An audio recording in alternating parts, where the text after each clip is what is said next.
उत्तर प्रदेश की राजनीति के अपराधीकरण का रचयिता, गोरखपुर के बेताज बादशाह, बड़े बड़े बाहुबलियों ने भी जिसके सामने घुटने टेक दिए, चिल्लू पार का बाहुबली विधायक हरिशंकर तिवारी जेल में रहकर भी विधायक बने।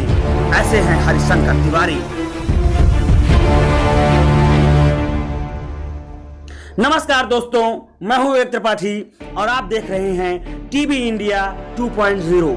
यूं तो यूपी में बाहुबलियों की कमी नहीं है, लेकिन अगर हम बात करें कि पूर्वांचल की राजनीति में बाहुबल की शुरुआत करने वालों की, तो उसका सारा श्रेय जाता है गोरखपुर के हरिशंकर तिवारी को। गोरखपुर के हरिशंकर तिवारी के बारे में एक बात मशहूर है कि वो यूपी के ऐसे पहले डॉन हैं जिन्होंने राजनीति में कदम रखा। इनकी ताकत का अंदाजा हम इसी बात से लगा सकते हैं कि यूपी की पुलिस इनके सामने पड़ने से भी कतराती थी। हम आपको बताते हैं कि आखिर हरिशंकर तिवारी हैं कौन और उनकी कहानी क्या है। दरअसल गोरखपुर की एक विधानसभा सीट है जिसका नाम है चिल्लू पार। चिल्लू पार 1985 में ये सीट खूब चर्चा में आई, जब एक निर्दलीय विधायक जेल में रहकर चुनाव जीत गया और भारतीय राजनीति में अपराधीकरण की नींव रख दी। वो कोई और नहीं है, वो हैं हरिशंकर तिवारी, जिनके सामने सारे बाहुबली ट्यूशन लेते थे। हरिशंकर तिवारी राजनीति में उस वक्त उभरे जब देश समाजवाद और बेरोजगारी की लड़ाइयां लड़ रहा था। उसी समय हरिशंकर तिवारी अपराध और राजनीति का कॉकटेल तैयार कर रहे थे।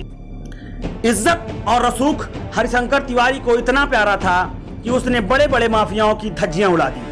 जो भी उसके सामने आया उसे या तो हार का सामना करना पड़ा या फिर मौत का। और एक वक्त तो ऐसा भी आया जब उसके दुश्मन ही नहीं बचे, क्योंकि दुश्मनों का सफाया ही उनका मकसद था। पुलिस के रिकॉर्ड में हरिशंकर तिवारी लंबे समय तक हिस्ट्री शीटर रहे। सालों से पूर्वांचल में दिया जाने वाला हर ठेका, चाहे वो रेलवे का हो या खनन का, वो हरिशंकर तिवारी या उनके आदमी को ही मिलता रहा है। चिल्लू पार के रॉबिन हुड हरिशंकर तिवारी 1985 से 2007 तक लगातार 22 साल विधायक रहे। सरकार किसी की पार्टी की हो, लेकिन राज तो हरिशंकर तिवारी का ही चलता था। हरिशंकर तिवारी की शख्सियत का अंदाजा आप इसी बात से लगा सकते हैं कि पहली बार हरिशंकर तिवारी ने 1998 में कल्याण सिंह द्वारा बसपा की तोड़कर बनाई गई सरकार में मंत्री बने।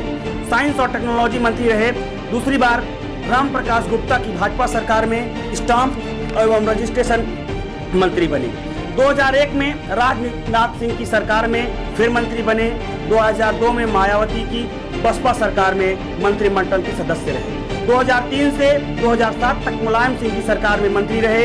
सरकार बदलती थी, लेकिन हरिशंकर तिवारी का मंत्री पद बरकरार रहता था। 80 के दशक में हरिशंकर तिवारी के ऊपर 26 से ज्यादा केसेस दर्ज हुए, जिनमें हत्या, रंगदारी और ऐसे बहुत सारे केसेस रहे, लेकिन उनके ऊपर किसी भी केस में कोई भी कार्यवाही नहीं हुई। हरिशंकर तिवारी पर आरोप चाहे जितने भी लगे हों, लेकिन साबित एक भी नहीं हुए, क्योंकि वो अपराध स्वयं नहीं करते थे बल्कि करवाते थे। उनके दो साफ शूटर थे, जिनका नाम था साहेब सिंह और मंटू सिंह, जिनकी वजह से तिवारी नाम का दबदबा हमेशा गोरखपुर में बरकरार रहता था। तिवारी की गोरखपुर में एक आलीशान हवेली है जो कि तिवारी हाता के नाम से मशहूर है। वो गरीबों के मसीहा थे, जिसकी वजह से वो लगातार चुनाव जीतते थे, क्योंकि अमीरों से लूटा धन वो गरीबों की मदद में लगाते थे।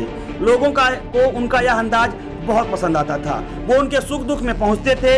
यही वजह थी जिसने उन्हें 22 साल तक विधायक रखा। लेकिन 2012 के चुनाव में मिली हार के बाद उन्होंने फिर दोबारा एक बार भी चुनाव नहीं लड़ा, लेकिन आज भी हरिशंकर तिवारी का दबदबा वहां पर मौजूद है।